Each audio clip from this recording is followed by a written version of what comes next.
Well, it's the first interview of Worlds 2016. I am joined right now by Stixxay, Trevor. Going into that first game against G2, first off, flashback to MSI. Secondly, all three. I don't know if you noticed, all three analysts on the desk predicted G2, including Crumbs. Oh. Yeah. So what did you think about that game, and did it surprise you the way it surprised the analysts? Well, it didn't really surprise me because we've been boot camping in Korea, and so we know like the general strength of most of the teams, and it wasn't really surprising to me.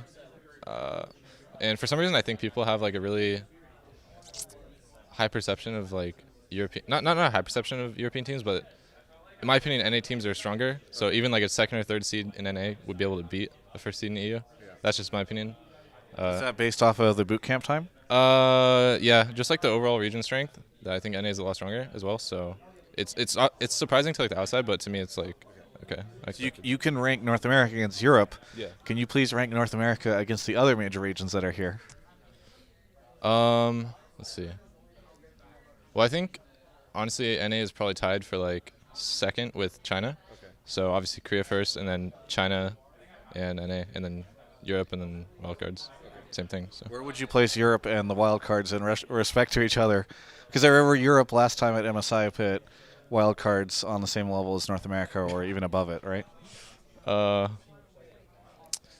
the Wildcards might be like a little bit better. Okay. So yeah, I don't want to like discredit them. Sure.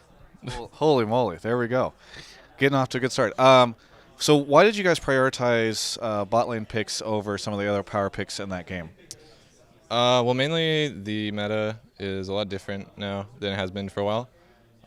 Mainly, I would say a lot due to the lane swap changes. So there's no more lane swaps, and 2v2 really strong lanes are always going to be really good in this meta. So that's what. Do you think that bot lane is the most important part of the map in this current meta? It can be, but it just depends how your team plays. So you can play off any lane, but bot lane is like probably the easiest to snowball, I'd say. So.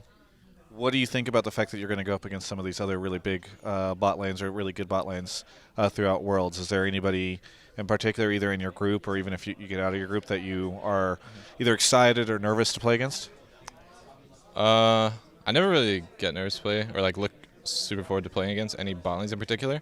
Okay. It's more the teams in general because I think that bot lane is right now it's like kind of matchup dependent on how the lane goes.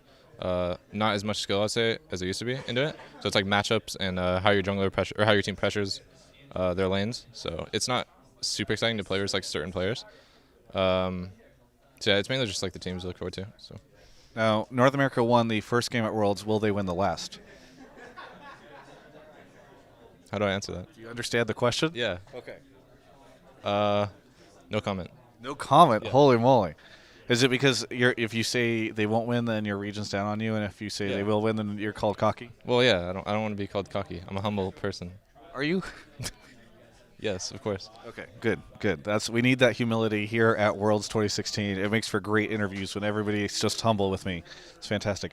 All right, so what else do you think? So you are my first interview. You are one of the few people in this world that have great insider information on what's happening at Worlds 2016 or what predictions to make. Any surprises, anything that you think people will want to know or share with anybody?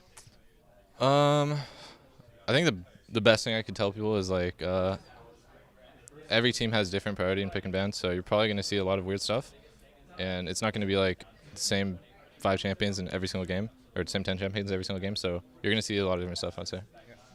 And finally, do you playing in North America? Do you think that's a huge advantage for you? Does it feel any different for you walking out and knowing it's in California? I would say it doesn't really like affect me too much, but our coach said on stage, he said it was weird because like when we came out, there was so many cheers for us, but he said when he was in like Worlds last year, then it was just silent, so no one really cared. But I guess it's pretty cool that we have like a home field advantage, but it doesn't affect me too much. So. Very good. Was there anything that you would like to say to any of the fans out there? Actually, you can even say it here, right there. Is there anything you would like to say to them? Thank you guys for all the support. Hope you guys don't lose faith in us because we always pull through so far. And shout out to our sponsors, Astro, Ava Power, DXRacer, and Twitch. Very good. Well, thank you so much for the interview. Congratulations on the win, proving the analysts wrong. North America win that first game. Very exciting. For everyone else, you can check out the rest of our coverage of all things esports here at Yahoo Esports.